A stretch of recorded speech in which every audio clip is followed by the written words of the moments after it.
तर नमस्कार मित्रांनो, तर आज आपण चाललंय केळंबा देवीचं दर्शन घ्यायला. तर हे आपले आहे पब्लिक. तर चला, तर थोडेच पुढे गेलो ते बघा, पाळणा वगैरे होते, पब्लिक पण खूप होती आज. हे बघा, तर थोड्या पुढे गेलो तर लाईनीला लागलो. हे बघा, आज गर्दी कमी होती तर पटापट चढलो आम्ही. हे बघा, चढलो तर पुढे गेलो तर बाबा गर्दी बघा किती होती. हे बघा, गर्दी फुल लाईन पॅक होती. तर थोड्या वेळ लाईनीत थांबलो तर तेवढ्यात आईचं दर्शन झालं. हे बघा, आपली खरोशीची केळंबा देवी. ही बघा किती सुंदर रूप आहे तिचं. ही बघा, तर तेवढ्यात मी पण केळंबा देवीचं दर्शन घेतलंय. बघा, खूप सुंदर पद्धतीने घेतलं दर्शन. तर थोडंच पुढे गेलो तर बाबा गाभाऱ्यात बघा किती गर्दी होती. डीजे बीजे मस्त लावलेली आहे बघा. तर आम्ही पण मग गेलो नाचायला. हे बघा कसे नाचत होते. हे बघा, फुल धिंगाणं घातलं आम्ही.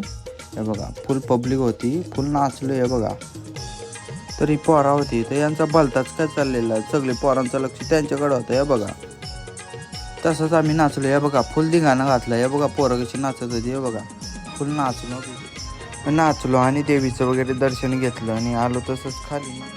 तर मित्रांनो, थोडा पुढं आलो तर ह्यो बाई बोलत होता 90 रुपयात काय पण घ्या. तर या बाईने घेतला डंपर. ह्यो बघा कसं घेऊन चाललाय. उद्यापासून साईड चालू होईल आपल्याकडे. तर मित्रांनो, थोड्याच वेळात आलो पुढं तर ह्यो भाई बघा कसं आयटमला किचन घेत होता. तर आता मित्रांनो, ब्लॉग एंड करू तर भेटू पुढच्या ब्लॉगमध्ये.